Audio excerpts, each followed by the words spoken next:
What's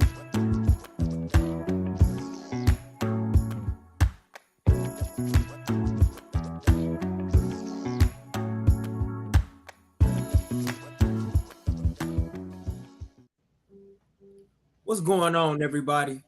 And welcome to another edition of Running with WARR Media. I'm your host tonight. My name is Gabriel Wilkins, and I'm blessed to be in the building with my guys, my partners in crime, my man up above me, Josh Hicks. You know him in the scope, podcast, got it going on, JoshMHicks.com, JoshuaMHicks.com. You can follow his blog there. And my man Chris Pennant, co-host of the Skyhook podcast with James K. How y'all doing tonight? You see it, man. Shout out St. Ignatius for getting these White Sox hats last week. My mom, this wasn't the networking that she was talking about, but it at least looks cool. That's what's up, man. How you feeling, Josh? Chris always come through with the gems, man. Chris always comes through with the gems. I love it. But I'm good. I'm good. I hope you guys, even though you guys aren't fathers per se, I hope you guys had a good Father's Day weekend. And Juneteenth especially, that's why I got my Black Lives Matter shirt on, because we know that was our day where we say it's about us. So I'm bringing that to the show because it's about us. 100, always. You know that. Got a lot to talk about today, man. First and foremost, want to say rest in peace to Caleb Swanigan and salute to Morgan Cato for becoming the first woman of color to be named an assistant general manager of an NBA team. Just got hired by the Phoenix Suns at the top of the week yesterday afternoon. But we got a lot to talk about, man. Got a lot to get into, starting with these NBA finals that just concluded last week, where, the Golden State Warriors reestablished their reign atop of the NBA, despite failing to gain control of the series through the first three games. The Warriors will prove to be at their best with their backs up against the wall as the Western Conference champions won 3 games in a row to lay claim to yet another Larry O'Brien trophy. Stephen Curry averaged the series best, 31.2 points, 6 rebounds, and 5 assists, shooting 48% from the field to help the franchise by the Bay capture their 4th NBA championship in the last 8 years against the Boston Celtics in 6 games, all the while capturing Finals MVP for the first time in his career as the 6'2" guard out of Davidson would cap off the year scoring a game-high 34 points and dishing out 7 dimes to guide the Dubs to a 103-90 win against the Boston Celtics to seal the deal on Thursday night last week out in Beantown. So with all of that said, after the Warriors hosted their championship parade yesterday afternoon on Market Street in downtown San Francisco, do you guys see Golden State as the early favorite to win yet another championship and go back-to-back in 2023? According to the odds makers, in Caesar Sportsbook, they got a Golden State at 5-1 odds to win. So if you're looking for a surefire bet right now, that's what it's looking like. But I'm going to kick it off with you, Josh, and ask you first, what's your thoughts on that? Do you think they got what it takes to repeat and run it back? Well, you can never go against my cousin. You can't go against my cousin. This is what we do, baby. We win. We win. This is what we do. So, of course, I can't go against Stephen Curry and the Golden State Warriors, man. But listen, I don't know if they are they have every right to be the favorites, right? They repeated, they bring everybody back. And with reports of them pretty much doing whatever it takes to bring back Jordan Poole and Andrew Wiggins on extended contract extensions. They're securing their base long term. And if they're not the favorites right now, they're going to be in the top favorites to win the finals, all because not just because of the nucleus that they have in bringing back how healthy nucleus with Draymond Green, Stephen Curry, and Klay Thompson, but it's the role players. This is the deepest bench the Warriors have had probably since their first championship. And for them to have a growing Jordan Poole, for them to have a growing Andrew Wiggins, for them to have a growing Jonathan Kuminga, who didn't play much in that final series, but he's on the rise. And that doesn't even include Moses Moody, who they have as a scoring guard off the bench too. So they have a nice young core nucleus off the bench that is strong, if not stronger, than their first run in the first championship. So I think knowing that is going to be there, along with championship experience now, because they now know what it takes to win a championship, I think that only just aids the field that much more to now where Stephen Curry and that side of the crew, the veterans of the crew, you know, they're looking at it as in, yeah, we got another championship. They may feel rejuvenated. They're champions again. But this young group is coming up saying we want more now because we know what it tastes. We got that first sweet, that first taste. It's like the first time having mama's great pound cake. You know, it's just you know, when she makes it just right, you know, you get your taste buds just taste the lemon and the 7-Up and the pound cake, and you start licking your chops, and you're like, I can't get enough of this sweetness. I gotta have me another slice. That's what this young core is bringing to the table. What the Golden State Warriors could bring on us, Stephen Curry, Klay Thompson, Draymond. They're saying we want more of this. I mean, y'all know how to get us there. So let's go back. So with having that under their belt and that fire underneath their belt, you can't help but look at the Golden State Warriors as the favorites next year, or if not the favorites, for sure one of the top favorites to bet on, because they have everything that they need and more to build on for next year. I feel you. What's your thoughts on that, Chris? Josh made a bit of a coincidental slip earlier when he said nuclear, because I think that's the capability that Golden State has. As he said, Kuminga didn't get a lot of chance to play. James Wiseman didn't get a lot of chance to run this year. Yeah. And those guys will be coming back next season. And of course, everything has to stay, you know, the team has to stay healthy. Things have to stay aligned for them. But the Warriors have shown in the past and now in the present that they can overcome obstacles. And they have the same three guys going who got them there to this level in the first place.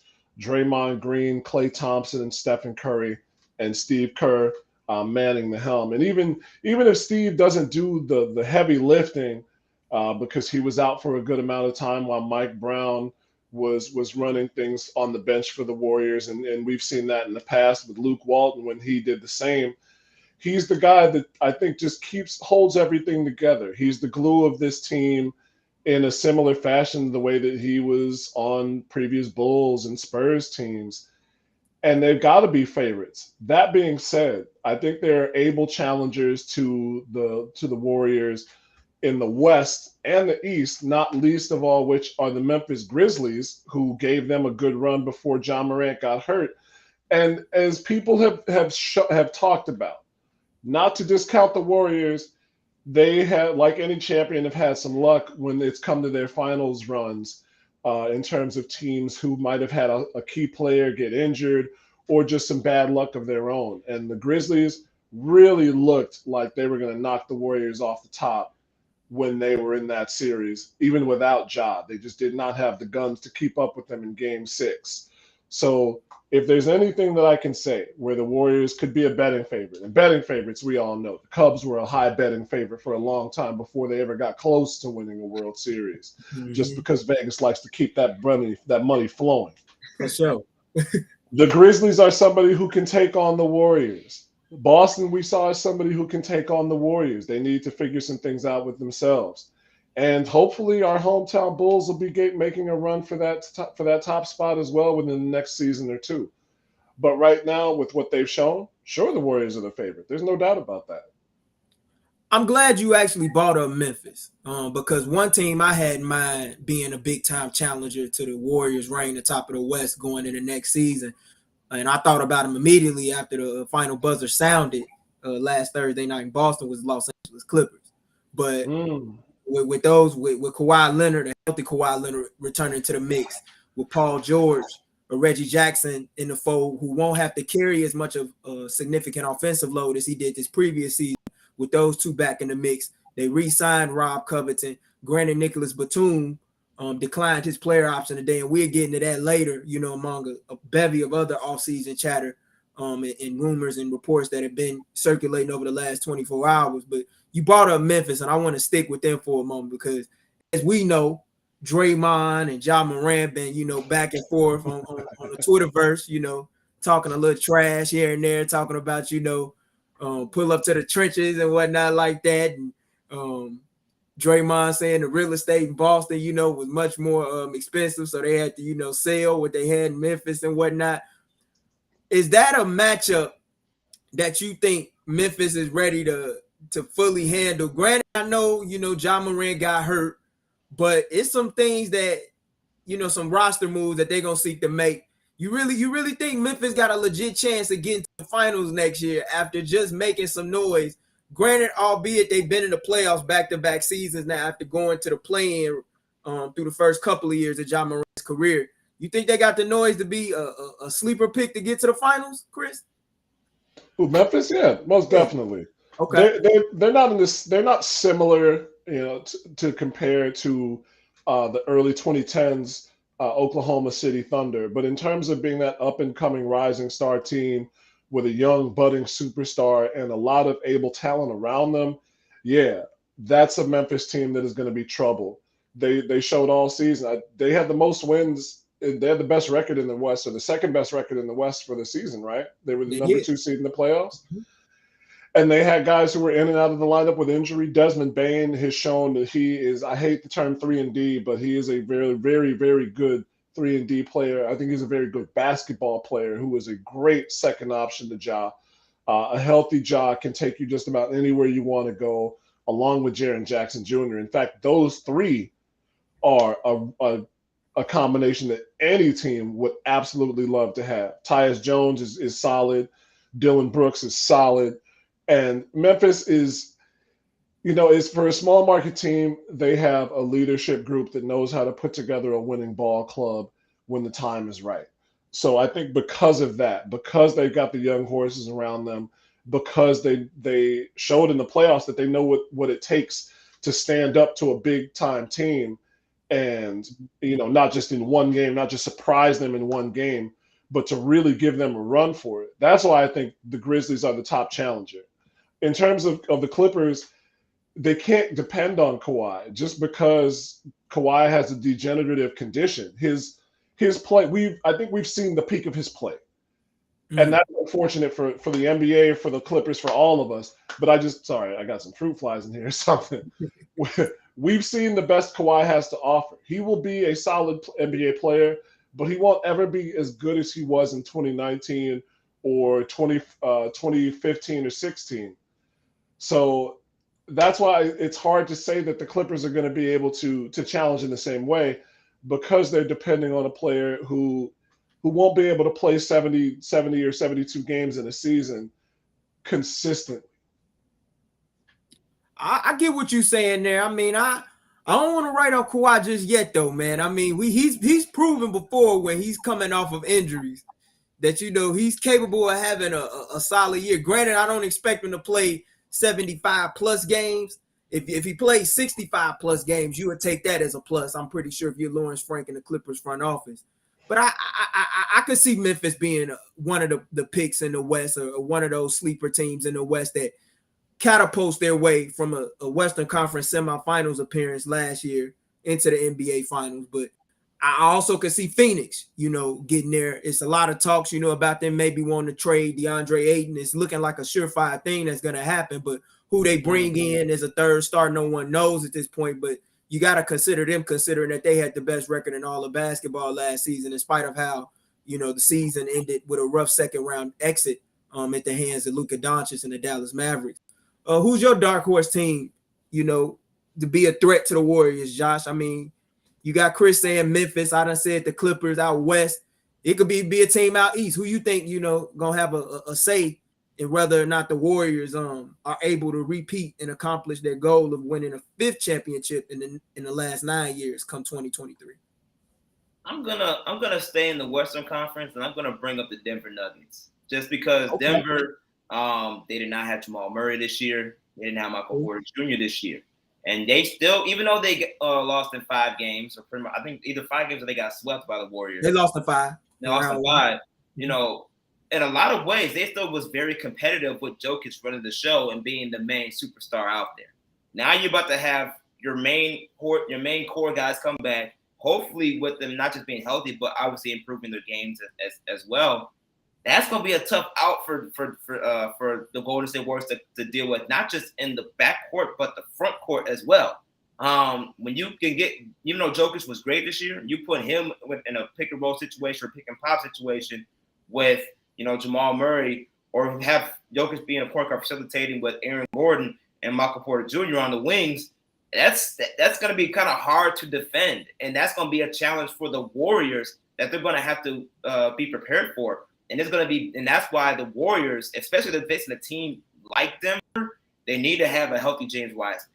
They need to have a healthy Jonathan Kuminga. They got to be able to have those guys to come full throttle, ready to roll, because that's a lot of bodies they're going to need to fill to cover up that length and versatility that Denver brings to the table. And Michael Malone ain't no joke on the coaching sidelines. He's going to bring the deal too. He's going to bring the rain. So the Warriors, the West is going to be a lot more harder, especially when you get all the core star players coming back from each of their teams, and based on what these teams do in this offseason. But Denver is a team to be on the lookout for, especially since you got a reigning MVP in Jokic. He's gonna make some noise next year, especially with all of his guys coming back. Denver's not going to be a team that you're not going to want to mess with. Denver's definitely a team that's going to be interesting to watch, and it's so funny to think about it because it's a lot of teams in the NBA this year who weren't at full strength. You bring up Denver, I could bring up the Pelicans. You got a Zion returning, a healthy Zion Williamson returning to the mix, who had a hell of a sophomore campaign prior to falling short of being able to return in time for this season due to some knee issues that he suffered in the offseason. I think for the first time with the NBA having a normal offseason calendar, guys being able to finally rest up and recover, come back whole next year, the stakes are going to be much higher. And I can see Denver being a team that elevates in the Western Conference standings because they finished 6th overall in the West this year. And it was kind of amazing when you consider the fact that Jokic, as great as he was able to help them avoid the play-in round.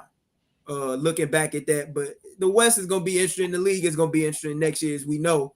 But I want to move on to the Boston Celtics, defending or the reigning Eastern Conference champions going into next season. They hired Ime Udoka last summer, shortly after Brad Stevens was named president of basketball operations to take over the reins as head coach.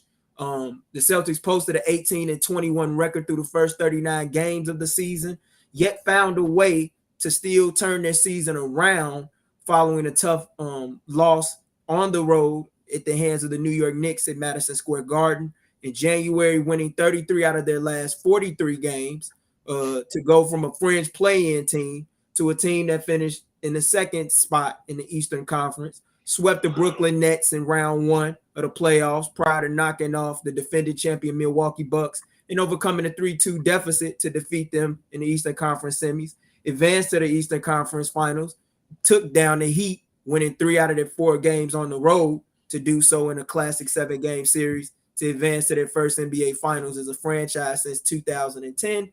However, they fell short, as we know, to the Golden State Warriors in 6 games in their quest to try and get their 18th banner up above the TD Garden in their first since 2008. Jason Tatum was a first-team All-NBA selection, first Celtic since Kevin Garnett to accomplish that honor in 2008. Marcus Smart was the first Defensive Player of the Year for the Celtics since Kevin Garnett that same year, 2008, who led the Celtics to the title. We know Jaylen Brown, he showed out in the NBA Finals in spite of all the, criticism about his ball handling, average a team best 23.5 points a night. What moves do you guys think that the Celtics need to make in order to get back to the NBA Finals? This was a team that peaked at the right time. Things were looking very bleak for this franchise, man. And you had a lot of people saying, how can Jaylen Brown and Jason Tatum coexist? Well, they proved that they can coexist, and they got to a finals appearance. Future's looking bright, but we know that championships and getting to a finals year after year is never guaranteed. What's your thoughts, Josh? What moves do you think they need to make, man, in order to get over that hump and to at least get back there to defend their throne, the top of the Eastern Conference, in spite of not getting the gold ball? I think there's 2 things that they have to pay attention to. One of them is Jason Tatum has to continue to emerge as not just a scorer, but a playmaker. When he's been more of a facilitator on the offensive end and with his playmaking ability, the Celtics had better opportunity to score. And on top of that, it actually made Jaylen Brown's job easier to put the ball in the bucket, which got him going throughout that series. So I think if Jason Tatum, especially when his game is not on, becomes more of a facilitator and playmaker, that will make the offensive flow that much easier for the Celtics come down the stretch, and not just in regular season games, but especially in the postseason. So I want to see Jason Tatum continue to develop in that area to help take the Boston Celtics to that extra leap. But they got to get a point guard. They got to get a true point guard that doesn't necessarily have to score the ball offensively, but at least maintain the flow of the game, control the pace, limits turnovers. The Boston Celtics in the finals alone committed 97 turnovers. Mm-hmm. That's a lot of turnovers for a final series that you're willingly giving up for a team like the Golden State Warriors to capitalize on, which we know they did and have capabilities of doing that. So they need to be able to find someone that can facilitate the ball while also maintain, control the pace, and limit turnovers on the offensive end. Obviously, I like Marcus Smart. He's a great, he's reigning Defensive Player of the Year, well deserving of the award. But but he's not a true point guard per se. He doesn't run an offense. He doesn't know how to limit the turnovers that may come with that. If I'm the Celtics right now, I don't know all the point guards that are available this offseason, but I know one point guard that I think would be a good fit for them if they go after Indiana Pacers guard Malcolm Brogdon. If they can bring Malcolm Brogdon to the Boston Celtics, he's a solid point guard that doesn't turn over the ball much. He can facilitate running an offense, and he's very good at being a spot-up three-point shooter and being able to create for others in that flow, which is easy for Boston Celtics because they have two guys that can create their own jump shots at pretty much wherever on the court. So I think Malcolm Brogdon would bring the balance that the Celtics need, not just offensively, but defensively as well. He may not be the best defender like Marcus Smart is, but he is a solid perimeter defender and is known for his defense. And to combat that with his three-point shooting and ability to fit within any type of offense and be able to be a solid player in the process, that is someone I think Boston should at least look out going after, because clearly Malcolm Brogdon's on the trade block right now, and the Pacers are feeding in those offers. I would see if I can snatch him up if I can. I never even thought about Brogdon, to tell you the truth, Josh. I know Jalen Brunson was a guy that I had my eyes on being an ideal fit for them in that position. But when you bring up Brogdon, that's an interesting fit because, as you said, he can play the one and he can also play the two and serve as an off-ball threat, catch and shoot specialist if need be, if necessary. I wouldn't mind that move for them. They definitely got to get a guy in there, and plus he can start. Right away. He's not a guy that you just bring in as just a complimentary piece. He can carry your lineup if need be, if one of your main two guys and Brown and Tatum go down. But what's your thoughts, Chris, on the Celtics? What do they got to do, man, to get over this hump and eventually get back to the NBA Finals and prove that they're a team that's learned from their lessons this past season to eventually bring back Banner 18 to Beantown? I think there's a lot of truth to what Josh said, mainly in having Tatum play more off the ball. I think he had a good amount of those turnovers that Josh was talking about in the series. And he's at his best when he's a low shot clock threat or when he gets in the right matchup one-on-one. Obviously, he and Brown can both shoot it from the outside. That's what we saw in the series against Miami, especially that last game against Miami. But I think having Tatum play a little bit more off the ball helps the Celtics out more. And Marcus Smart isn't a prototypical point guard of today, but he's still an able point guard. And the way that the Celtics share the ball, he doesn't necessarily need to be the typical point guard of today. So it's funny. I don't know what they necessarily need to do that much. You've got to you might have to find somebody to back up Al Horford or to share more time with him, since last year is the final option year of his deal. But honestly, I don't necessarily see what they need to do in general just to get back to the finals. They've got pretty much everybody set. They don't have to worry too much about contracts in the offseason. Nobody is going into a free agency year. Well, Grant Williams is on the final year of his rookie deal. And like I said, Al Horford is in the option year of his contract. But pretty much everybody else in their main rotation is set. So I think they can run it back and just fix the mistakes that they made. They had 2 7-game series. So if you cut a couple of those games out, they've got more energy going into that championship series. And that's something that comes with experience, in my opinion. The Celtics got to this point, not with these same guys, but they got to that conference finals against Cleveland. What year was that? Where they took them to 7 games. And so that was only 4 years ago when those guys were still very young. So this is the natural next step in their evolution. They had injuries to deal with. They weren't ready up for it in the bubble or the year after that.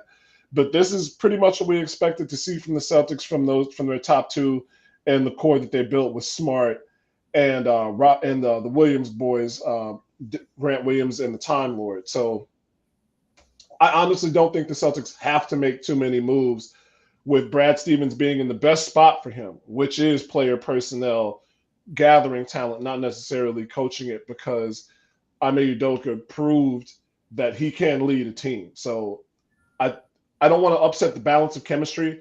They might have to deal with some disease of more, but I don't think that they have a lot of that to worry about. It's interesting, you know, as you alluded to, Chris, how, and you see our names at the bottom. If you want to follow us on Twitter, you can follow us at those following handles there, as you see. It's interesting that you bring up how everybody's under contract, and for the most part, their roster is intact. But as Josh was alluded to, where, you know, Tatum was playing off the ball, you got a lot of people out here who are saying, well, you know, Tatum's a max player. Jaylen Brown's a max player. These guys are they consist of arguably 2 of the top 20 players in the league. There have been teams that have won NBA championships without traditional point guards. We're familiar with one of those teams having come up in Chicago with the Bulls in the 90s. Another team you could say that won a championship without a traditional point guard and went back-to-back in South Beach was the 2012 and 2013 Miami Heat, as well as 2011-12 Miami Heat, where LeBron was pretty much running de facto point guard, although Mario Chalmers was technically listed and labeled as the point guard for those teams. What would your response be to people, and I'll pose this to both of you guys, what would your response be to people, Josh, who say, well, why do they need a traditional point guard when you got Jaylen Brown and Jason Tatum, 2 of the top 20 players in the league, both can get a bucket off the dribble and create off the dribble and get their own shots? Why do you need a traditional point guard when those guys are supposed to be able to do their job? Granted, yeah, they did turn the ball over 97 times, as you alluded to, which I think cost them a shot at winning a championship this year. And that was a recurring theme in a lot of their losses. When they kept the turnovers down to like 15 or less, they typically won more often than they didn't. When they had 16 or more, it was usually a recipe for disaster. But what's your thoughts on that, man? Because you got a lot of people out here saying, well, you know, Jason Tatum needs to learn how to play against a double team and not be so afraid, you know, when a double team comes and just gives up the ball and panics. You know, what would your solution be? What would your answer be to people that say that? Because you got a lot of people that think that, like, well, they don't need no point guard. Well, I'll say this. There is some truth to Jason Tatum being the face of the franchise, having to play up to the level that he is currently contracted in. There is truth to that. He has to take his growing pains just like everybody else. But last time I checked, they said the same thing about Devin Booker, and then they brought Chris Paul along and they made the finals. True. Chris Paul's a traditional point guard. Last time I checked, he's actually the point guard, as we call him. So the thing that made Chris Paul so special with Devin Booker was Devin Booker's honestly is in the same situation as Jason Tatum was. It's just that Chris Parker showed him the ropes on what it means to mature in his game and actually knew how to be an effective point guard to help him develop and grow in his game, so that when those two built that chemistry, it flourished on the court. When you bring a traditional point guard, that's what traditional point guards do compared to regular or non-traditional point guards. Non-traditional point guards doesn't necessarily mean they don't have point guard skills. It just means that certain skill sets are not as applicable in certain situations compared to what a traditional point guard brings to the table. And we all know that comes very handy when the game slows down in a half-court set, especially come playoff time. When the game slows down, you're going to need someone that can facilitate an offense, that can run an offense, handle the pressure from the defender, and to be able to set guys up in the ways that they need to so they can help improve their teammates' opportunities of scoring. Boston has two premier top scoring guards or forwards in Jaylen Brown and Jason Tatum. And like you said, Gabe, they both have shown they can score at elite levels in an NBA Finals matchup. The problem was when you look at the tape, some of it was forced. Some of it was they had to find their way to they had to like force their way to get a lot of shots, or they had to make a lot of difficult jump shots along the way. Where if you had a point guard like Chris Paul, who was able to break down a defense, but as well set the guys up correctly through the pick and roll or through set plays, I'm pretty sure those shots would have came a lot easier. Now, some of that goes along with the coaching aspect of Ime Udoka, and he was very good at doing that as well throughout the series. But it's nothing like having a traditional point guard to make that job that much easier, which is a skill set for a championship contending team that you need down the stretch. And I believe that's what specifically Boston would need right now, because even though Marcus Smart fulfills the job, it doesn't necessarily get the job done when you're talking about looking for when you talk about taking that next leap with the two wing players, star wing players at that you have at the Boston Celtics do. Yeah, I'm gonna pass it to you on this, Chris. Yeah, I'm gonna let you get your thoughts before we move on to the next topic. Yeah, just at the risk of turning this into crossfire, because I do not want to be an ESPN morning show. I disagree just because Devin Booker was the guy. He was pretty much the guy in Phoenix when Chris Paul came through. There's no disrespect to DeAndre Ayton. He just wasn't a fully formed product and still isn't a fully formed product. But they had Devin Booker, who was damn near the Phoenix offense by himself. Boston doesn't necessarily have that. They've got Smart, who can put the ball in the basket now. His Achilles heel was his three-point shooting a couple seasons ago, and he's greatly improved upon that. Jaylen Brown, Jason Tatum, we know what they can do putting the ball in the basket. Robert Williams is an elite defender in the paint. Out at the perimeter, he's very solid, and he's a guy who can get to the dunker spot, catch a lob, or if he adds a couple of post moves, that's an if. That's an if. But you could turn him into a solid guy down low. Nobody's going to be a Shaq type big man anymore. But if you do what Jordan and Kobe did, add a wrinkle to your game every season, then the Boston Celtics can improve. And that's why I don't necessarily think, even if this isn't the Bulls of the 90s, I don't think they necessarily need a traditional point guard because of the way they can share the ball. Steph isn't a traditional point guard by any means, even though he is a solid, very competent distributor and passer. But he's a guy who comes down and the defense keys on him and he draws attention. Right. And that's where he can move the ball around. And then the Warriors are competent at moving the ball, whereas Draymond Green might have been their primary guy to get the ball and get people the ball in the right spots. So I think that's something that Boston can do without necessarily having a point guard in the traditional mode that we've come to expect over the last 50, 60 years of professional basketball.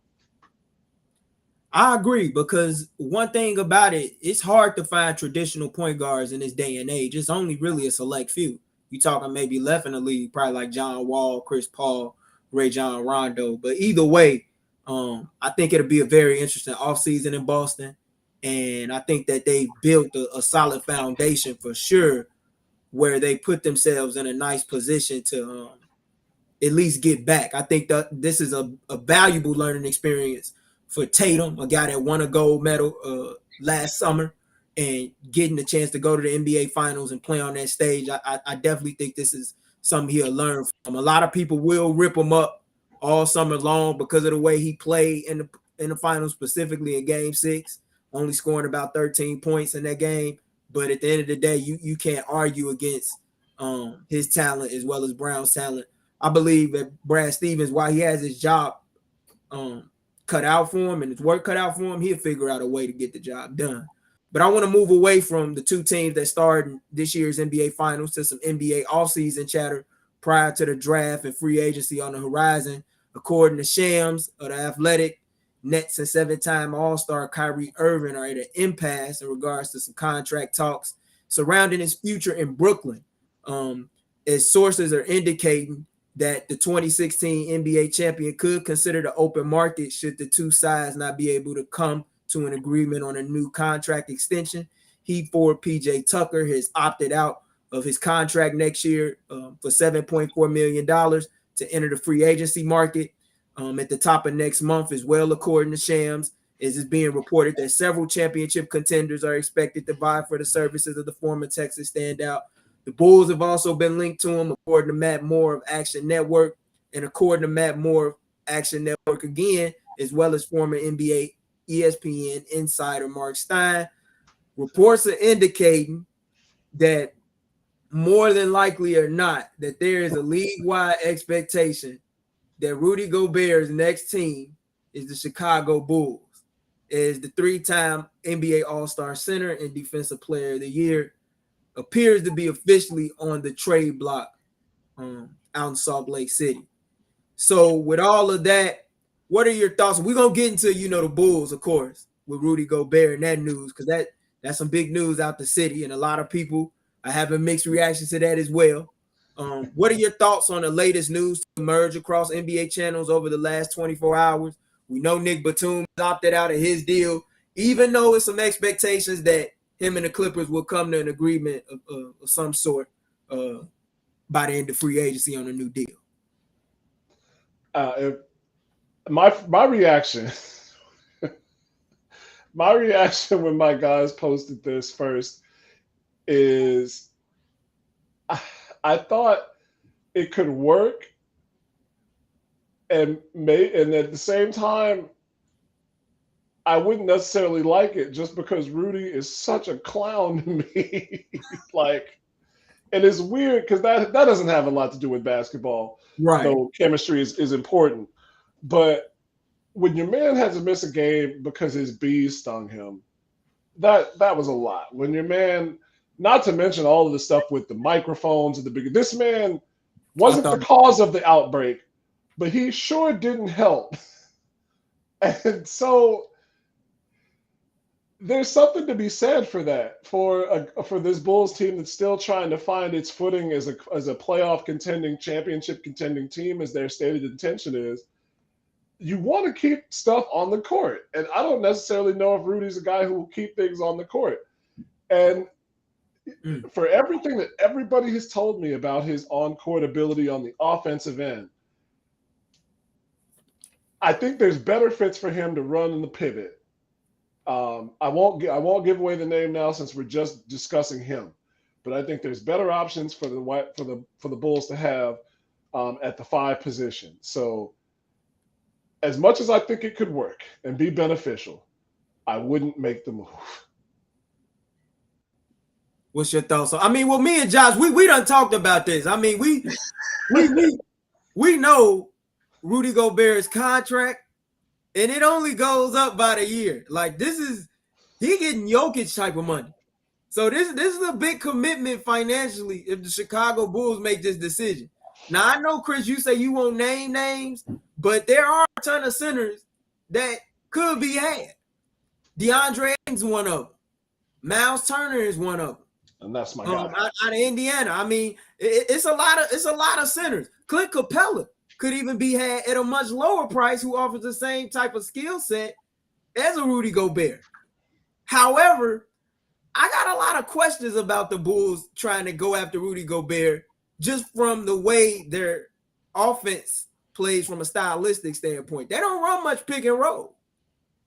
Do you really think, Josh, that the Bulls should just open up the playbook for this guy? It's some positives now. I do want to say, because when you think about the possibilities of a defense with Lonzo Ball, Alex Caruso in the backcourt, and Rudy Gobert protecting the rim, this ain't Utah, where he had the worst perimeter defense in the league. He could help elevate the Bulls to a top 5 defense and make them legit. But there are so many questions around his offensive game. What's your thoughts? We know how things can quickly change in the NBA. Yeah, it could be a league-wide expectation right now, but within the next 24 to 48 hours, matter of fact, within the next week or two, this could all change. Hell, Billy Donovan ain't gonna have no choice but to open the playbook if you bring Rudy Gobert over here, man. He ain't got no choice. Yeah. What is Lonzo Ball gonna do? Just try to break his man down, isolation one-on-one, like Zach LaVine and Robert Lewis already do? Yeah. Just to throw a lob? No, that's not how this should fly. Rudy should be flying somewhere else, okay? We don't need to have that here in Chicago if he's going to go, if that's all we're going to do. But like you said, there's other options that fit to what the Bulls, because outside of the positives of what we did mention, yes, he will elevate the Bulls defense tremendously. It will be a huge rebounder for us. He will be a huge defensive person in the paint. All of that is great. But what did Arturas Karnisovas and Mark Eversley said when they first got the job here in Chicago? That they wanted to make the roster versatile on both ends of the floor, which means you need to have players that can guard all positions on the court, while also being able to contribute to a Billy Donovan offense, which is more perimeter-esque on offensive end. Rudy Gobert does not do that. Unfortunately, he does not do that. He is more of a rim protector. He is more and a rebounder. And offensively, he's in the post, which, granted, the Bulls need some of that from time to time. But if they try to do this pick and pop scenario, I don't expect Rudy Gobert to be shooting 3, 4, 5 three-point attempts a night, let alone make one of them. So if you're going to stick to that, Rudy Gobert does not fit from that perspective. But like you said, other guys do. Miles Turner. I would love Miles Turner to go from Indiana come across Chicago. Please make that happen. I believe if you have that, or if you have someone like maybe even a Mitchell Robinson from a free agency perspective, he even has a little bit more versatility and younger legs they can work with. Like you mentioned, Clint Capella, he'll be good. I just feel like if the Bulls are really sticking to the memo of being versatile on both ends of the floor, why would you go for someone that doesn't fit that? I just don't. It just does not make sense if that's really what your MO is all about. If I understand trying to fill one void, but you talking about paying Joker. Even Joker plays better defense and offense than that. And he can pay the same money as he is. I just don't see why would you take that big of a risk, hoping that maybe he develops an offensive skill set game, when quite frankly, you can go after a Miles Turner. You can go after a Mitchell Robinson. Hell, you can even resign for a short-term deal. I mean, come on now. I'll stick it with Vooch if we got to go against Rudy. And that's saying a lot, because I've been on Vooch all season long. So, come on, Bulls, work with me. I have faith in you. I know you're going to do your thing, but work with me. Bring someone that actually fits the memo of what you're really trying to exploit out of this franchise, man. I'm glad you bring up Vucevic, but as well as Mitchell Robinson. That's definitely a guy who also been linked to the Bulls as well. We've heard a lot of chatter about that also, but it's a report indicating that Vooch is looking and his reps are looking to sign an extension with the Bulls, and that he really wants to maintain his real estate here in Chicago. Do you think that these rumors surrounding Gobert to the Bulls are smoke, or is that it's a lot of truth to it? Which one do you guys think? Is it smoke or is it true? And if so, is it smoke because the Bulls might be trying to get a deal done with Vucevic? It's been a lot of smoke with the Bulls and free agency, man. Like with Zach, you know, we got reports out here saying that Zach gonna go to the Lakers, Zach gonna go to the Mavs. But then about a week or two ago, they said things are looking good and that he's more than likely gonna resign as a Bull as long as they pull up with the Brinks truck. What you got? I know Josh saying it's smoke. Puff passing this mother. Like that's what we do. That's what I feel like they're doing. For all of this, because come on now. One of the main reasons why I say that is because the Bulls move in silence like G's like lasagna. That's what they do. Like they have a history of this. We pulled Vucevic from the trade deadline, and we did not even know that there was even discussions even taking place. Like the way the Bulls maneuver and handle their business outside of Lonzo Ball, of course, because that was just the big one that's been happening for years. Like the Bulls like to do their due diligence, and they do it on the hush, on the down low. And then when it's time to strike, they make the noise when they strike. I just don't see, since there's so much talk about Rudy, I think Utah is trying to put it out there like, yo, we want him gone. We don't want him here. And they might have had discussions with, the Bulls about looking into what that looks like. And there could sure be some interest from the Bulls side because of all the things we mentioned. But it doesn't mean that they're going to pull the trigger. That's what the Bulls do. They're just good at doing their due diligence in every scenario possible to see what they can strike at. But it doesn't mean they're going to actually fulfill it.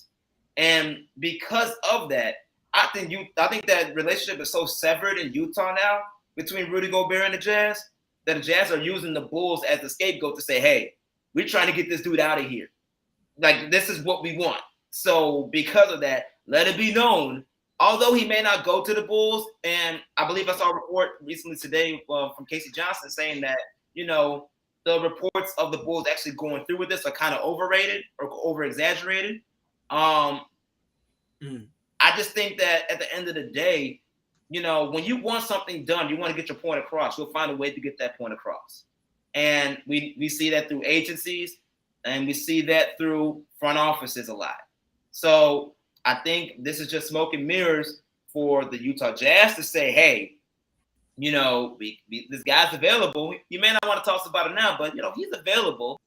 And there's interest there. So maybe they can use that as a leeway to help gauge more interest from other teams, while the Bulls maybe maintain to what they want to do. Although they're looking at other options to upgrade at that center position. If they can't do that, Arturas Karnisovas has already made it known that he wants to sign and keep that core together, which includes Vucevic. So it doesn't surprise me that they're having discussions about a contract extension potentially. It's just, everybody's playing PR at this point. And, we all know how PR goes. You write it to make it go your way. If it doesn't go your way, you ain't doing a good job as a PR specialist. So, that's what they do. That's just what it is. They're just doing PR. And I'm just enjoying my fake blunt here to make sure that the Bulls do what they're supposed to do, because that's all smoke and mirrors to me, baby. They just passing around here, man. Well, Atlanta's been linked to Gobert too, as we know. So, the Bulls not the lone team to be linked to the services of Rudy Gobert. But I want to ask y'all a question with this Kyrie report. Now, they saying if he does test the open market, that the Knicks and the Lakers are interested. Do you guys really believe that the Lakers have enough assets to get Kyrie Irving out of Brooklyn? And if so, do you guys really believe that a reunion between Bron and Kyrie can work out in Tinseltown? I ask you that question, Chris, before we move on. In terms of what the Nets would demand back, it's difficult to say, because the Lakers did this before when they got why am I blanking now? When they gave up Lonzo and Randall and Brandon Ingram in that trade for New Orleans for Anthony Davis. Yeah. Now it resulted in a championship, albeit a championship in a topsy-turvy season, but it resulted in a championship. So I think the Lakers have seen this before and they're willing to do what it takes again. But if I was the Nets, if for no other reason, I would demand the moon. Now, the problem is that they need to get Kyrie out to give themselves some sort of a balance, because he has, like the reports are saying that they're pretty much, the ties are severed and they need to move Kyrie. So the Lakers have the hammer in that. So they don't have to necessarily eat anything that Brooklyn throws at them, because Brooklyn's the one under the cosh. In that sense, I think that it could work for the Lakers, because they wouldn't have to give up all that much, maybe some draft picks. And when you're a championship team, draft picks don't necessarily matter. However, even with the young players that they have on the roster that are starting to mature, Taylor Horton-Tucker, Malik Monk, who played brilliantly last season, they need more guys who are going to fill the void when LeBron, when AD, if they do bring in Kyrie, when those older players either move to other teams or when they decide to hang it up. They need to build a foundation. They have to have that one eye on the future now. If they don't, that's bad business. Kyrie and LeBron getting back together, though, I don't think Kyrie's not focused on necessarily winning as his only means to life. And that's not the bad thing. That's not a bad thing. But in terms of NBA play, you got to be completely focused on winning the championship. If he had been completely focused on winning the championship, he would have been able to study and ask enough questions to get a vaccine earlier than he did. He would have been able to play decidedly better down the stretch of the season and in the playoffs than he did. And so, I don't think it's necessarily something that Bron could even like get him and talk him down and have what the people call a come to Jesus moment to focus for one or two or even one season. I don't know if it would work because Kyrie is his own man, for better or for worse.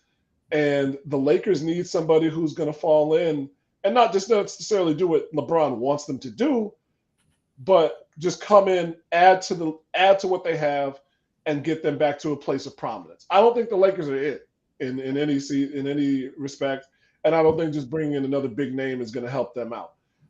So that's why I wouldn't do that deal for either of their sakes, for the Lakers, for LeBron's, or for Kyrie's. Either way, I tell you one thing, man. Both of those teams, in my opinion, in the East and West respectively, they're under the most pressure this offseason to make sure that they do all in their power to try and get over the hump and at least get to a final. Because if they don't, with Durant potentially having his deal come up, I think he has a player option or soon or whatever like that. And then with LeBron, of course, those guys could be seeking to get up out of there. So you never know. And that's why as teams in the NBA, you always got to keep your opportunities and your options open. And if you got draft capital, you can make a lot happen. But moving on, we got a big-time game in the WNBA tonight. Got the top two teams, in my opinion. You could say two out of the top three, depending on how you look at it. But the top two teams that will look to meet up next month for the WNBA's Commissioner Cup, they're going to face off tonight out in Las Vegas. The defending champion Chicago Sky going up against the red-hot Las Vegas Aces, who have won 13 out of their first 15 games to start the season under first-year head coach Becky Hammond and forward Asia Wilson.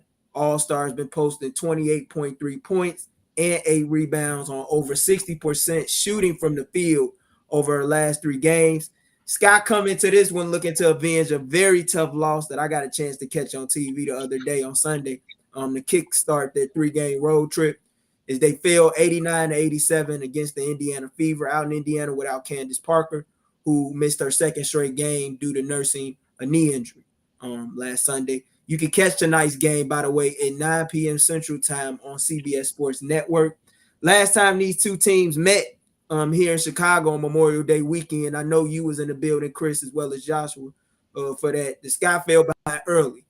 And, they tried to make a rally late, but they couldn't contain the likes of Wilson as well as Kelsey Plum, who was getting off, hitting step-back threes, making it rain, as the Aces were able to pull it out with an 83-76 win.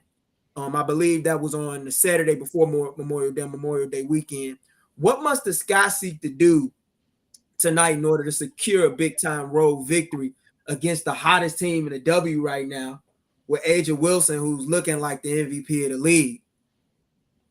What the Sky have been able to do this season that they haven't been able to do in previous seasons is everybody focuses on their points in the paint, their increased shooting from 2-point range as opposed to 3-point range, where in the past they were a heavier 3-point shooting team. But what they've been able to do defensively, very specifically, is keep teams off of the free throw line. The Sky are tops in the league at free throw attempts allowed, if not the best, at least top 3.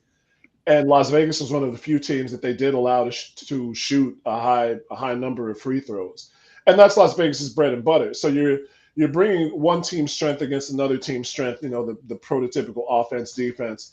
But that's what they have been able to do to a lot of teams this year, where they weren't able to do that in the past. That is in large part to Emma Mieseman coming in, who is putting together a fantastic defensive season. Kalia Copper is working fully integrated into the team, offense and defense. And Dana Evans, who James K and I, my co-host on the Skyhook, who I had some doubts about her ability to play defense just through size, is an absolute bulldog when she comes in with the second unit. And that's not to speak about Azure Stevens and the help defense that she plays. Getting Candace Parker back for this game is paramount too, because Candace, even as a veteran as she is, still plays good help defense, especially in the second half. So the Sky have to maintain what they've been able to do to teams and keep them off of the free throw line, and then really increase their 3-point percentage, which they have done in over the past few games. They started out the season shooting really poorly from 3-point range outside of Candace and Dana, but Allie Quigley's found her shot. Kalia Copper was Eastern Conference Player of the Week this past week, and I think hit 63% from three. And she's top 3 in the league of players in 3-point percentage who are averaging more than 3 attempts per game. And I think one of the only people above her is Kelsey Plum. So if the Sky can hit their shots from 3 and keep Las Vegas off the free throw line, which is a difficult task for any team, they have a good shot at winning this game. Yeah, and shout out to Kalia Copper for winning Eastern Conference Player of the Week honors. She's definitely been big time. I saw the game a couple weeks ago against Atlanta, where Atlanta was playing them real tight and close out on the road, and she hit some big time catch and shoot threes, courtesy of Courtney Vandersloot, who's been, as we know, the true consummate floor general, if not the best floor general in the WNBA over the last several years to a decade now. What's your thoughts on tonight's game, Josh? What you looking forward to? What you think the Sky got to do, man, to pull it out and get back on the winning track? They just need to handle the blows, because the Vegas Aces are a team that can go on runs, and when they go on runs, they go hard. They hit you hard. They got the scoring, obviously, at Kelsey Plum we mentioned, but that backcourt duo with Chelsea Gray, you got those two together. They it's like bucket. It's easy. It's bucket after bucket every possession from them, and that offense flows through them when AJ Wilson is not going. So to be able to have those things, those three on the court at the same time, you just got to handle the runs. And as long as you can maintain those runs, I think the Sky will be fine. But also within those runs, this is a coaching battle too, because Becky Hammon made some significant changes and adjustments in that first game that threw the Sky off guard, and it opened up the floor for Asia to dominate and flourish in the paint, but also created a lot of space for Kelsey Plum to go off the way that she did against the Sky. If Becky Hammon, Hall of Fame coach, she has that repertoire and she has respect to that team. And they respond to what she demands. So to be able to go against someone like that, although James Wade, much props to him, championship coach.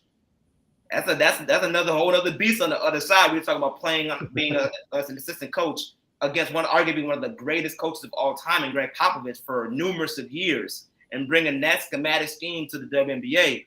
That's a whole other beast. So I think they just need to maintain the blows, because the Aces are so good that if you don't know how to just stay solid as they go through the runs and then build on that to at least give yourself a chance to make your own run, you're gonna lose touch on that game. Yeah, I'm definitely looking forward to see what the Sky do. Hopefully, they get off to a much better start, because I feel like that was really the thing that's held them back the previous outing these two teams played. And this, to me, is going to be a nice measuring stick game for the Sky. Granted, we know that they're one of the top teams. They got a 10-5 record. I believe they won 5 out of their last 7 games, if I'm not mistaken. So they've been rather red hot as of late.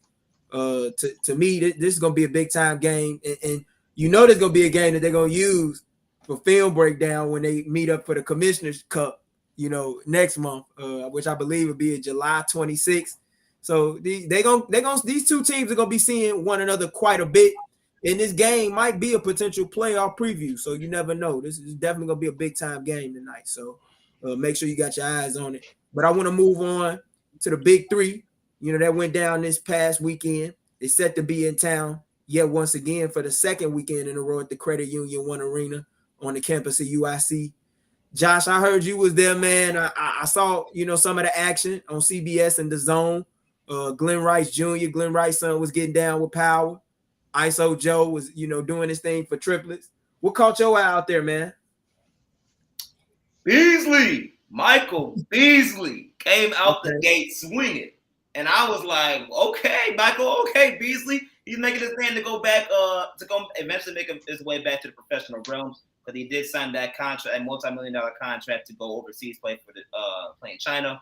So we're glad to see him get back on their feet. But any type of scenario with the big three, it's always a story about how current professional players or former professional players that are not in the NBA, being able to be on that platform to showcase their talents in this realm.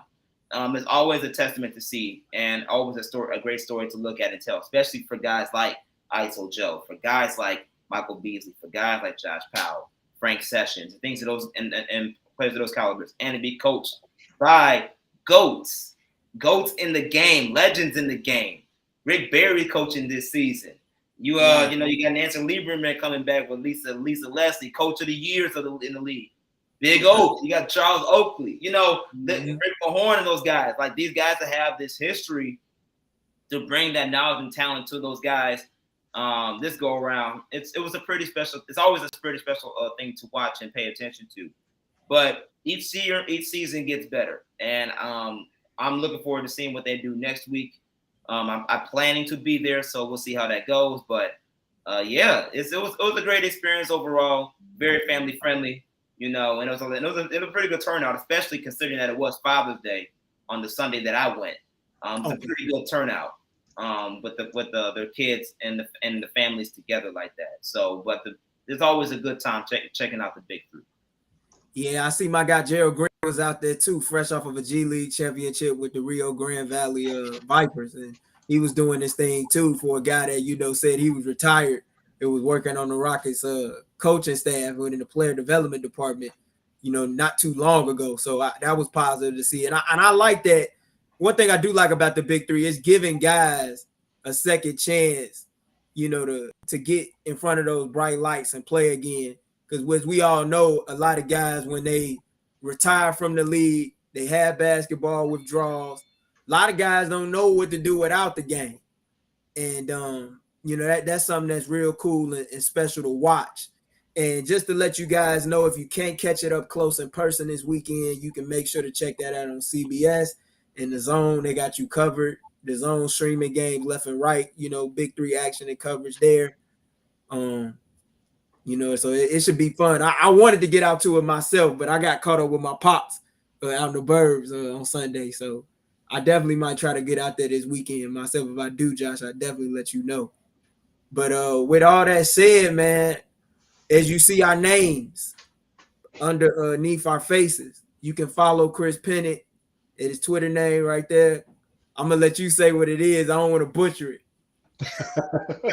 That's Quandary Kitten, kids. That's KWANDARY Kitten on Twitter. Check me out as always. As somebody said that it's like, I checked your Twitter out, but it was like a sports, and also more sports. So you're going to have to deal with that. But also talking about the bicycle crisis in Chicago, the cycling crisis in Chicago right now. Socialism, you got to deal with it. And, other stuff that might not be sports. So just check it out. For sure. And make sure to check out his podcast with James K, the Skyhook podcast, where they got you all covered on all the news surrounding the defending world champion Chicago Sky. Josh, man, let them know where to follow you. I know you got In the Scope. That's available on all podcast platforms. I know you're doing your thing with your blog. Let them know, man, what you got coming up. Y'all just follow the Twitter and the IG, Josh M. Hicks Media. Find all my latest content. Got some things coming up. Can't really speak on it too much right now because I'm still getting some things solidified. But I got some things that I'm working on. And I'm probably going to do a show tomorrow too regarding the Bulls and the draft night. See what the Bulls do and give a reaction piece on that as well. So be on the lookout for that, and just follow all my stuff through my social media and my new website, joshuamhicks.com. Yeah, I saw that, man. Salute to you on that. Make sure to follow us on Twitter, Instagram as well, WARR Media. Be sure to subscribe underneath the link on the YouTube page as well, where you'll be able to catch us all live as we go live at all times. We're going to have a big time show tomorrow night. Probably going to be talking about some big time stuff going down in the NBA draft with our man Josh Buckhalter, as well as Stephen Gardner. You can catch his work at Stay True S.3. Drew, I know, doing big things. It look what Drew did on Twitter. I see I heard he's supposed to be covering the Bulls draft or whatever with the bigs. So that's dope. Want to salute our guy on that. You can always follow me at What Gabe Said on Twitter. I'm always talking sports, basketball, pop culture, entertainment, whatever, trending. I'm trying to be part of it, united conversation, so we can all have it and talk on it. That's how we grow. That's how we learn. That's how we get better. That's how we evolve. But make sure to check us out tomorrow night, 7:00. Cal Means, you can follow him on It Means Matters. That's our guy. He make things happen. Check out his work at NBC Sports Chicago. We got a lot of stuff going on. And just because the season's over don't mean the conversation stop. This your man Gabriel Wilkins signing off. And I'm going to do it like Cal do it. Keep bouncing, keep hooping, keep living, keep thriving, keep flourishing. And we out of here. Peace.